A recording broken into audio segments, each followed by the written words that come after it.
오늘의 사연 시작합니다. 안녕하세요. 저는 경기도 부근에서 왁싱샵을 운영하고 있는 30대 중반의 미혼녀입니다. 샵을 운영한 지는 7년이 되어 가네요. 부담스럽지 않은 가격에 서비스도 좋아서 고객님들께서 스스로 홍보를 잘 해주시는 덕분에 가게는 예약이 일주일 정도는 늘 꽉 차 있을 정도로 운영이 잘 되고 있습니다. 고객도 늘어난 만큼 저 혼자 하기는 버거워서 직원도 2명을 더 뽑았어요. 최근에 남성분들께서도 왁싱을 받으시는 분들이 늘어나면서 1명은 남자 직원으로 뽑았습니다. 남성 고객님들께서도 부담을 느끼실 필요가 없이 편하게 오셨으면 해서요. 남자 직원을 고용한 뒤로는 남성 고객님들의 비중이 눈에 띄게 증가했어요.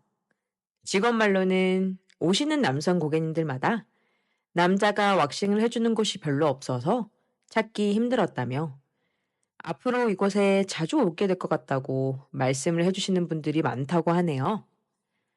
그 후로는 주기적으로 찾아오시는 고객님들도 많아졌고요. 남자 직원을 뽑길 정말 잘했다고 생각했었죠.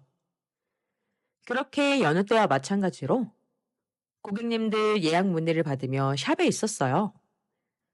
그런데 출근 예정이었던 남자 직원이 가벼운 차 사고로 인해서 병원에 가는 중이라 오늘 출근이 어려울 것 같다고 연락이 왔어요. 걱정이 되어 괜찮은 거냐고 물으니 걱정 말라며 입원할 정도는 아니고 가벼운 접촉사고라 아마 내일은 출근할 수 있을 것 같다고 하더군요. 그렇게 남자 직원과 통화를 마무리하고 있는데 샵 문이 열리고 남성 고객님이 들어오시더라고요. 전화를 끊고 예약 내역을 확인해 보니 오늘 그 남자 직원에게 브라질리언 왁싱을 예약하신 남성 고객님이셨어요.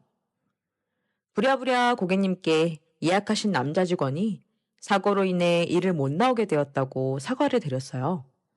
고객님께서는 자기는 괜찮으니 그 남자 직원의 무탈을 빌어주시더라고요. 그러면서 자기는 꼭 그 남자 직원이 아니어도 괜찮으니 그대로 예약을 진행할 수 있는지 여쭈시더라고요. 저도 예약이 없던 터라 제가 그 남자 고객님의 브라질리언 왁싱을 하게 되었습니다. 저도 남성 고객의 경험이 없었던 건 아니었지만 오랜만이라 그런지 긴장이 되더라고요. 고객님께서 준비가 될 때까지 밖에서 대기하다가 들어갔습니다. 시덥잖는 얘기를 주고받으며 여느 때와 마찬가지로 왁싱을 진행했어요. 신음소리 한번 크게 안 내시고 잘 참으시더라고요. 그러다가 점점 그곳이 고개를 들더군요. 왁싱을 받아보신 분들이라면 아시겠지만 이게 자극을 계속 받다 보니 본의 아니게 단단해지는 경우가 있어요. 저도 이미 경험했던지라 아, 또 그러는구나 하고 있었어요. 제가 민망해하면 고객님들께서 더 민망해 하시니까 더더욱 모른 척하고 있었습니다.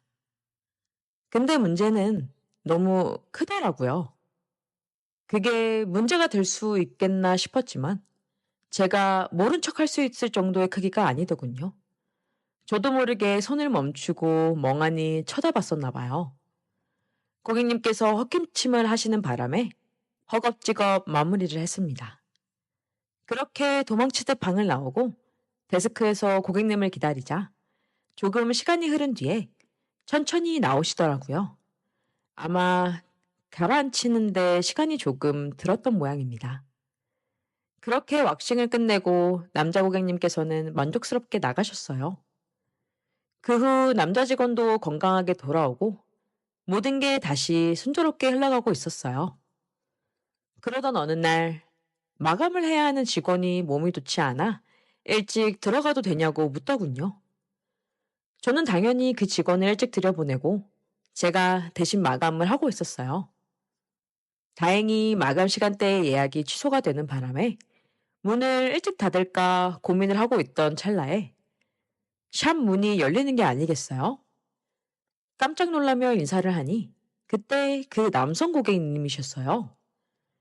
얇은 흰 티에 허벅지 위로 올라오는 짧은 반바지를 입고 모자를 쓰고 왔는데 어깨가 이렇게 넓었었나 싶을 정도로 몸이 좋은 게 그날따라 눈에 확 들어오더라고요.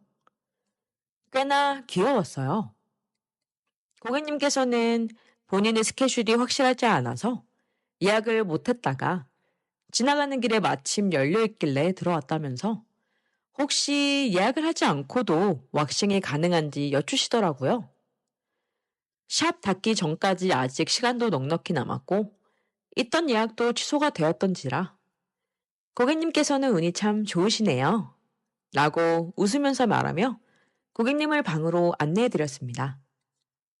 고객님이 제 취향인 것도 있고 이미 한번 본 적도 있고 해서 그런지 그 후로는 갑자기 의식이 되더라고요. 긴장하며 방문을 열고 들어갔습니다. 늘 하던 것처럼 시시콜콜한 얘기를 하며 왁싱을 하는데 역시나 그놈이 또 슬슬 고개를 들더군요. 그래서 은근슬쩍 물어봤습니다. 혹시 여자친구 있으세요? 그러자 고객님께서는 없다고 말하더라고요. 대답이 만족스러워서 웃는데 사실 방금 소개팅을 하고 왔다는 게 아니겠어요? 뭔가 기분이 상해서 일부러 아프게 하자 살짝 움찔하더라고요. 그런데도 그는 말을 멈추지 않더라고요. 소개팅녀가 꽤 마음에 들었다며 잘 될 것 같아 기분이 좋다고 하더라고요. 그 말에 작업을 멈추고 자리에서 일어났어요. 그가 놀란 듯이 쳐다보더라고요. 작업하느냐 묻고 있던 머리를 풀으며 말했습니다. 제가 더 기분 좋게 해드릴게요. 그렇게 고객님 위로 올라갔어요. 고객님은 당황한 듯 했지만 곧 능숙하게 받아들이시더라고요. 그렇게 우린 아무도 없는 샵에서 단둘이 뜨거운 밤을 보냈습니다. 그 후 그는 별말 없이 떠났어요. 저는 고객님의 신상 정보를 다 알고 있었지만 굳이 따로 연락은 하지 않았습니다. 그런데 다음 주 그 마감 시간대에 그가 또 나타났어요. 저는 퇴근을 하려던 참이었지만 그와 눈이 마주치고는 있던 직원을 그냥 퇴근시켜 버렸어요. 그는 직원이 나가자마자 달려들더군요. 이번엔 그냥 데스크에서 해버렸습니다. 그렇게 그는 매주 그 시간에 저를 찾아왔어요. 그래서 저는 그날은 항상 제가 마감을 하며 그를 위해 예약을 받지 않았습니다. 그렇게 비밀스러운 관계를 이어간 지 3달이 채 안 되었을 때부터 그가 연락도 하지 않고 안 나오는 날이 많아지더군요. 벌써 지겨워졌나 싶었던 어느 날이었어요. 직원들 커피를 사느냐 좀 늦어서 서둘러 가고 있었는데 가게 근처에서 어린 여자랑 데이트를 하고 있는 그를 봤어요. 그 소개팅녀랑 아마 잘 된 게 아닌가 싶네요. 그 후로는 그는 샵에 나오지 않았습니다. 딱히 진지한 감정을 가진 건 아니었지만 그래도 조금 아쉽네요. 지난주에 다른 남성 고객님 왁싱을 해드리다가 그가 생각나서 사연을 보내봤습니다.